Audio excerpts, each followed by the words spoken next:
New nerfs have been announced, and I think Rogue is dead. Hey, buddy, watch this. Yeah, that's right. 4 new nerfs are here, including 3 for Rogue. Now, I did say Rogue was a problem. I thought Rogue needed a nerf of some sort. This might have taken things a little bit too far, though. Rogue has been totally eviscerated, gutted, murdered with these nerfs as far as I can tell. We've also got Archivist Elysiana, which is another change I recommended. So I'm a little bit happy to see these, but I wonder if perhaps Blizzard went too far with these changes. We'll have to see how the gameplay lines up for Rogue moving forward. I feel like it's going to die. But that said, we'll discuss these each in a little bit of detail here to figure out exactly where the class is going to stand moving forward. Up first here, let's talk about Evil Miscreant going from 5 health to 4 health. Everything else here remaining exactly the same. So all things considered, I think this is a pretty minor nerf compared to the other things we're seeing with Rogue. I don't think this changes the individual playability of this card all that much. Like, yes, it's a little bit easier to kill in certain scenarios. It's answered by a handful of different things at that 4 damage instead of 5 damage breakpoint.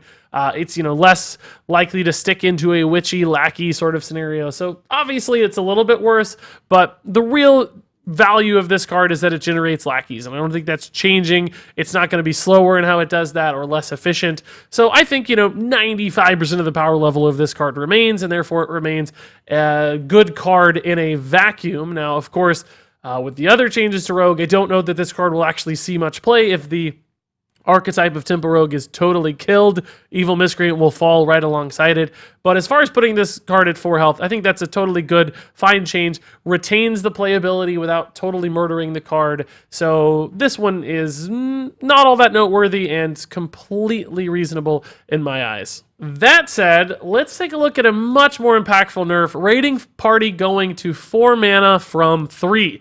Now, I've identified a lot previously that I think the package of Waggle Pick, Raiding Party, and Dread Corsair was way too good. It enabled some just ridiculous high-tempo scenarios with that Waggle Pick into Dread Corsair, and Raiding Party made that really consistent.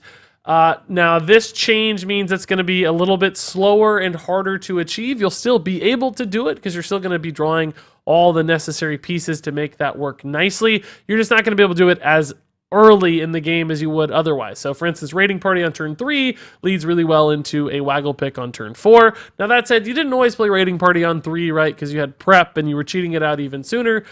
So with Raiding Party at 4, you still could theoretically do that. Now that said, of course, as we saw, prep is moving down to a 2 mana discount. So that means prep Raiding Party is now a 2 mana play that draws you 2 pirates and a weapon.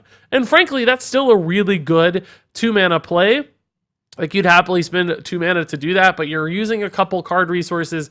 It's not a 0 mana play anymore, so a really big distinction there. It goes from a 0 mana play to a 2 mana play. So in the context of the deck, this is considerably slower, way less efficient with your mana, a far lower tempo play, which probably makes up the sacrifice of how much tempo you're gaining from that Waggle Pick Dread Corsair. So it's starting to kind of level it out a little. And I think this is a totally reasonable change. I personally would have went for Waggle Pick. That's just my taste, but Raiding Party, Dread Corsair, or Waggle Pick were all fine. And in and of itself, I think this is a reasonable thing to do. Now, the problem is, I think when you combine the Raiding Party nerf with the preparation nerf that we're about to talk about, it might have went just a step too far. Even when you combine it with the Miscreant nerf. Like, I don't know that Rogue needed all of these things changed at once. Maybe just tweaking 1 or 2 at a time, seeing where it goes. That would have been a little bit more of decent pace to set, where you're not, tweaking and swinging the pendulum too far in the other direction where you kill the class. Maybe just move it a little, turn the dial 1 notch at a time instead of 3. That makes me really, really nervous. Now, in particular, let's talk about prep. Because when it comes to prep, this change doesn't only affect Tempo Rogue, this affects the class of Rogue really significantly as well. Prep is staying at 0 mana, but it's becoming a 2 mana discount instead of a 3 mana discount. So all those 3 mana spell breakpoints now don't get nearly as clean. Things like Fan of Knives, you think about like Togwaggle's Treasures, for instance, right now in Tempo Rogue, the old Raiding Party, not nearly as cleanly cut there at turn 3 or the 3 mana breakpoint. But you still get some nice 2-mana cards like Eviscerates and Saps. Those have been key things that you've seen prepped for Rogue in the past that don't go away with this change. So prep still seems pretty relevant here. And might see some play in future decks. But in Tempo Rogue in particular, the impact of preparation right now, much harder to use, right? Togwaggles is gone as far as a free treasure is concerned. Raiding Party, for 2 reasons now, no longer comes out for free. Even when you look at things like Myra's, this can make a really big difference. That 1 mana can go a long way towards like either getting an extra card in your hand or being able to play something immediately.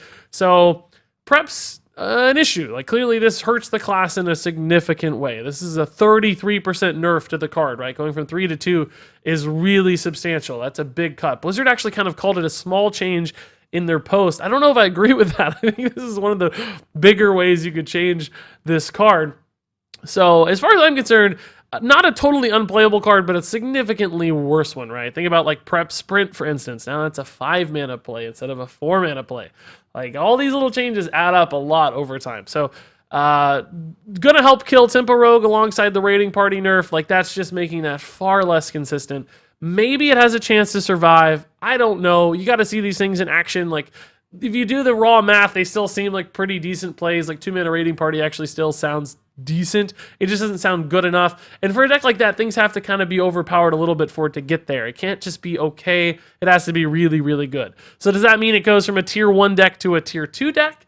I don't know. I think it actually goes farther than that. I think it probably falls to like a tier 3 deck right now, just because you're changing so many aspects of it and reducing the impact. Now, this does still retain the same sort of value for things like Edwin Van Cleave. It can still set up big Edwins. Now, for me personally, I probably would have changed Edwin before I would have changed these other things. I think the variants of Edwins create really big problems where those like 10-10 Edwins hit early. That just steals games out from under people, and I feel like that's a really bad experience. So I would focus more on the feel-bad nature of Edwin than perhaps the prep Raiding Party stuff if I was going to pick one to go first. But certainly all these cards are viable things to be nerfed. We've talked about each of these in the past as reasonable targets to change. So I don't feel upset that any of these were changed. I might just have done it in slightly different ways. But for me, that said, I'm going to put my good faith in Blizzard and hope that these changes to Rogue make sense and don't totally kill the archetype. I don't want it to die. I just want it to be pulled back a little bit on those scenarios where it feels like it steals games.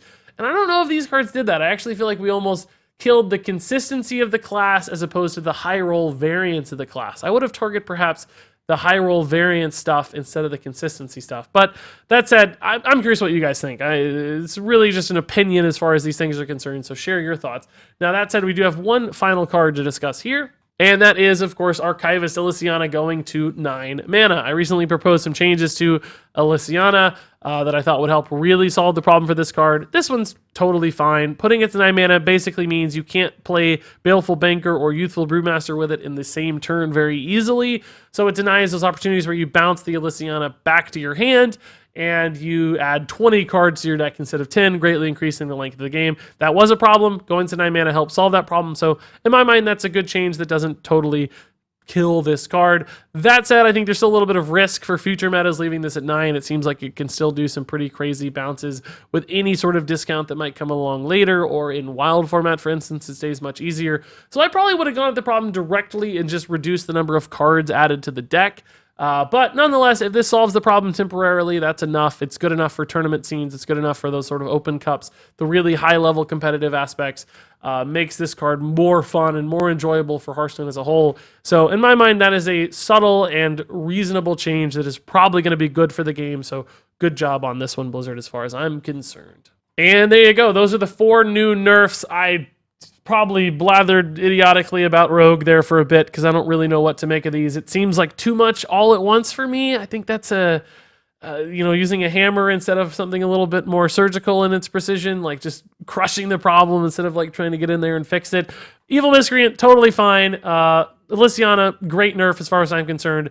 Raiding Party, fine in a vacuum, but when you stack it with all these other things, seems bad, and then preparation's really going to be detrimental. Frankly, all of these are probably still okay cards if you look at them in a vacuum just as of themselves. Like they still look good or reasonable at the very least, okay. But when you combine all those changes together, it feels like you're really hitting the archetype of Tempo Rogue in a big way. So I think Tempo Rogue is going to take a major hit, maybe down to like tier 2 at least.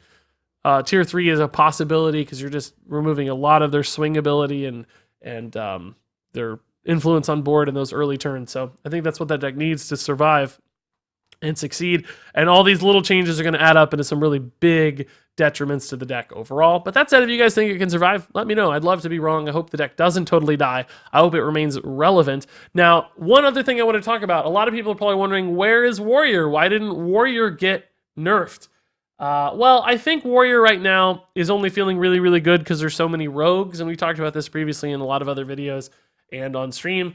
Warrior is there to counter rogues. So if rogues become less impactful in the meta, I think you'll see naturally less warriors in the meta as well. So I think Warrior will actually get kind of a pseudo sideways nerf in its popularity and relevance in the meta just because these cards in Tempo Rogue are going away as well. So in a weird way, these might also solve a little bit of the Warrior problem themselves, even though we're not touching Warrior directly. I would have liked a small look at Dr. Boom, but we'll see how the meta shakes up after these changes are implemented on May 22nd, and we'll go from there. That said, of course, share your thoughts in the comments below. You guys always have great insights and great takes. I want to hear from the people what you have to say. But until then, thank you so much for watching, and until next time, game on.